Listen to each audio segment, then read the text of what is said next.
ఆ తల్లి ఆశీర్వాదం తీసుకోవాలి కదా. కన్న తల్లితో సమానమైన సోనియమ్మ ఆశీర్వాదం తీసుకొని ఈనాడు ఉక్కు సంకల్పంతో ఏ ఆకాంక్షల కోసం, ఏ అభివృద్ధి కోసం, ఏ సంక్షేమం కోసం సోనియా గాంధీ గారు తెలంగాణ రాష్ట్రం ఇచ్చిండ్రో ఆ తెలంగాణ రాష్ట్రాన్ని అభివృద్ధి పదం వైపు నడపడానికి, ఆ లక్ష్యం వైపు సాగడానికి సోనియమ్మ ఆశీర్వాదం తీసుకొని మల్లికార్జున్ ఖర్గే గారు, రాహుల్ గాంధీ గారు, ప్రియాంక గాంధీ గారిని కలిసి మా రాష్ట్రానికి రండి అని, అదేవిధంగా పీయూష్ గోయల్, నిర్మలా సీతారామన్ గారి నుంచి మొదలు పెడితే పెద్దలు నరేంద్ర మోడీ ప్రధానమంత్రి వరకు అందరినీ కలిసి ఆహ్వానించడం. ఇవాళ తెలంగాణ రాష్ట్రంలో 4 కోట్ల తెలంగాణ ప్రజలు పండుగ జరుపుకుంటున్నారు. సంక్షేమం, అభివృద్ధిని ముందుకు తీసుకెళ్లాలనుకుంటున్నారు. మరి అవి తీసుకెళ్లాలనుకున్నప్పుడు రాష్ట్ర కేంద్ర ప్రభుత్వాలు సహకరించుకోవాలి కదా, సమన్వయం చేసుకోవాలి కదా. మనకు అవసరమైన మన ప్రణాళికలను ప్రధానమంత్రి గారి దృష్టికి తీసుకువెళ్ళాలి కదా.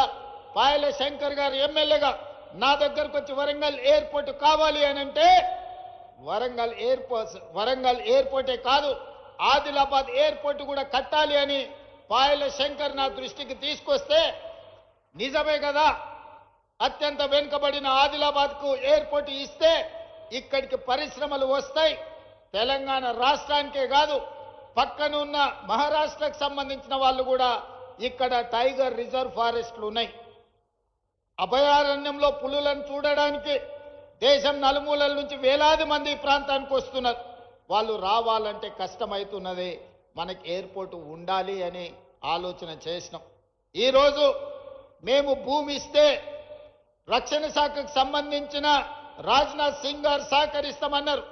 ఏవియేషన్ మినిస్టర్ రామ్మోహన్ నాయుడు గారు అనుమతులు ఇస్తామన్నారు. ప్రధానమంత్రి నరేంద్ర మోడీ గారు నిధులు ఇస్తామన్నారు. నేను కాంగ్రెస్ అయి ఉండొచ్చు, మా ప్రభుత్వం అయి ఉండొచ్చు, కానీ అభివృద్ధిలో కేంద్ర ప్రభుత్వం యొక్క సహకారం తీసుకొని ఆదిలాబాద్కి ఎయిర్పోర్టు తేవాలి అని నిన్న ఢిల్లీకి వెళ్లి మోడీ గారితో మాట్లాడి ఈనాడు ఆదిలాబాద్లో ఈరోజు నేను ప్రకటిస్తున్నా, సంవత్సరం తిరిగే లోపల ఆదిలాబాద్లో ఎయిర్పోర్టు పనులను ప్రారంభించి ఎర్ర బస్సు రావడమే కష్టం అనుకున్న ఆదిలాబాద్లో ఎయిర్ బస్సును దించి ఇక్కడ అభివృద్ధికి పునాదులు వేసి ఇక్కడ పరిశ్రమలను తీసుకొచ్చే బాధ్యత మన ప్రభుత్వం తీసుకుంటుంది. ఇందిరమ్మ రాజ్యంలో ప్రజాపాలన చేస్తుంది అని నేను ఈ సందర్భంగా మీ అందరికీ తెలియజేస్తున్నా. మిత్రులారా, నేను పిసిసి అధ్యక్షుడిగా బాధ్యత తీసుకున్న తర్వాత 4-5 రోజుల్లోనే మొట్టమొదటి పర్యటనకు వచ్చింది ఆదిలాబాదు జిల్లా నిర్మల్ నియోజకవర్గానికి వచ్చిన నేను మొదటి కార్యక్రమాన్ని ఆదిలాబాద్ నుంచే ప్రారంభించిన. మొదటి బహిరంగ సభ దళిత గిరిజన దండోర కార్యక్రమాన్ని ఇంద్రవల్లిలో పెట్టి మిత్రులు ప్రేమ్ సాగర్ రావు గారు బాధ్యత తీసుకొని ఆనాడు పెద్ద ఎత్తున దళిత గిరిజన దండోర, దళితుల కోసం, గిరిజనుల కోసం, ఆదివాసీల హక్కుల కోసం పోరాటానికి